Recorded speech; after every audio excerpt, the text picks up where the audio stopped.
बिस्मिल्लाहिर्रहमानिर्रहीम नहमदु व नुसल्ली अला रसूलिल करीम अम्मा बाद। क्या मेरी बातें सुनने के बाद आप लोगों को ऐसा लगता है कि हमने पहली बार सुना, ये सब पहली बार सुना? अगर जिसको भी ये लगता है ना, तो अल्लाह के वास्ते थोड़ी देर रुक के सोचो कि ऐसा क्यों, क्या कुरान कल नाजिल हुआ? बात को समझो कि हम ईमान अभी लेकर आए, क्या अभी नबी सल्लल्लाहु अलैहि वसल्लम को नबूवत मिली? हम इतने बेखबर क्यों है? वो रुक के सोचो। अनजाने में ना समझते हुए जब से हम समझने के कुछ करने के लायक हुए हैं, हमने हमेशा दुनिया को दीन के ऊपर तरजीह दी है। दीन के ऊपर। बात को अच्छी तरह से समझिए।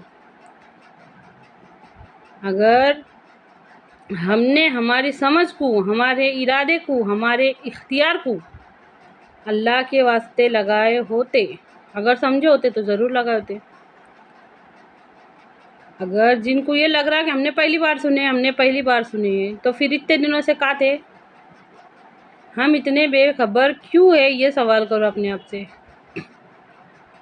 कुरान पाक में अल्लाह ताला इरशाद फरमाता है, ज़ालिकल किताबु ला रैब फीह हुदल लिल मुत्तकीन। इसमें कोई शक ही नहीं है कि ये कुरान हिदायत है डरने वालों के वास्ते। हिदायत मतलब सीधे रास्ते की समझ देने वाला है। फिर हिदायत की क्या वैल्यू है हमारी ज़िंदगियों में? अच्छी तरह से समझिए इस बात को।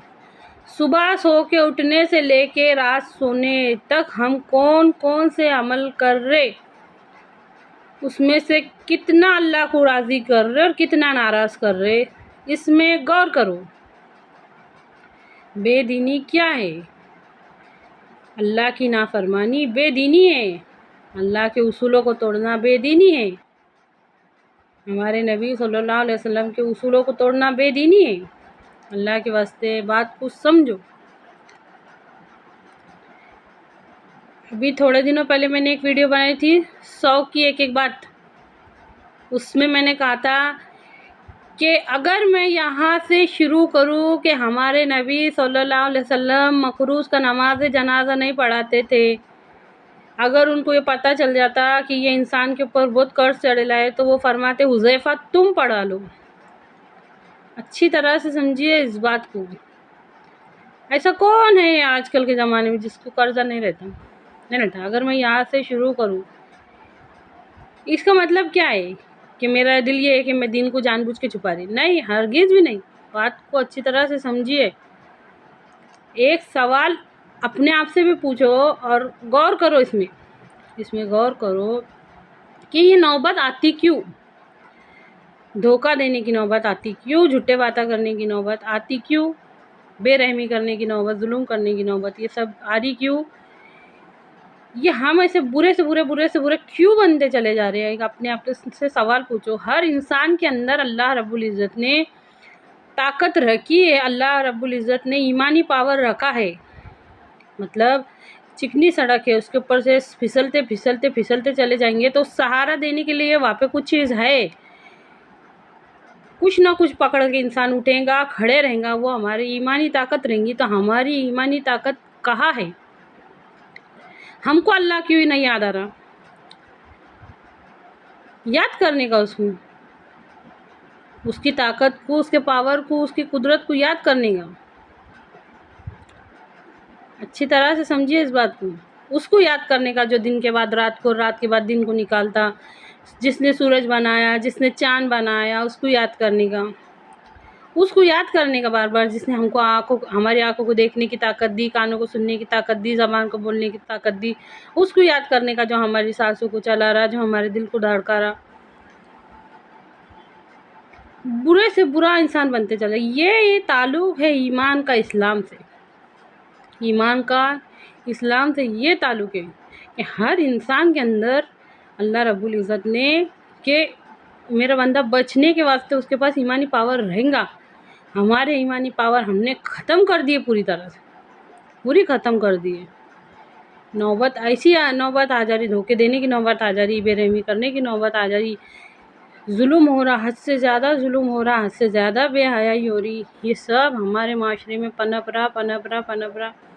اور یہ کوئی زیادہ معمولی بڑی بات نہیں سمجھ رہے اس کو، معمولی ہے یہ سب، معمولی ہے۔ اللہ کے واسطے بات کو سمجھو، دین کی باریکیوں کو سمجھو، اس کی حقیقت کو سمجھو۔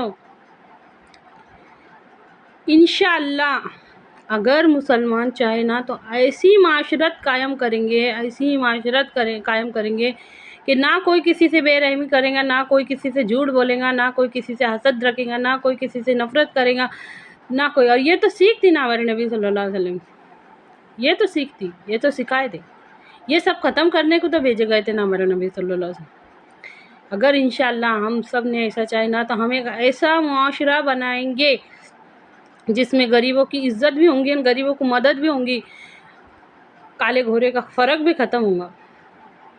اللہ کے واسطے بات کو سمجھیے، بہت کچھ ہے سمجھنے والوں کے واسطے، کچھ بھی نہیں ہے نہیں سمجھنے والے کا، سمجھداروں کو اشارہ کافی ہے۔ لاٹھی، ایک لاٹھی کو تو کوئی بھی توڑ سکتا، لاٹھی کے بھالے کو توڑنا مشکل رہتا ہے، کہاوت ہر کسی نے سنی لی ہے نا۔ اللہ کے واسطے جو بھی آپ لوگوں سے یہ کہے، جو بھی اگر آپ لوگوں کو خود کو یہ بات سمجھ میں آئے کہ اگر کسی کو فرقہ پرستی کے نقصان نہیں سمجھ میں آ رہے نا، یہ دین کا بات کرنے والی سمجھ لو میں دین کی بات کرنے والی ہے، اور اگر میں فرقہ پرستی کا نقصان نہیں بتاتی اور میں خاموش ہے نا، تو اس کا مطلب دین کا مطلب میرے سمجھ میں نہیں آیا ابھی تک۔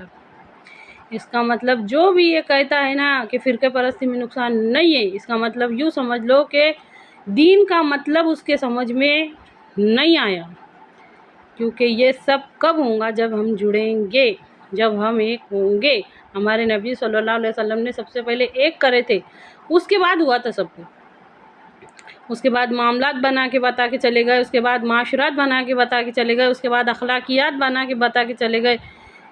اور جب ہمارے نبی صلی اللہ علیہ وسلم دعوت حق لے کر اٹھے تھے، وہ معمولی سے 3 یا 4 لوگ تھے، وہ 3-4 لوگ تھے وہ، اور جب آپ صلی اللہ علیہ وسلم نے آخری خطبہ دیے تھے، خطبہ حجۃ الوداع، 1.25 لاکھ کا مجمع تھا جو آپ صلی اللہ علیہ وسلم کی دعوت پر ایمان لایا۔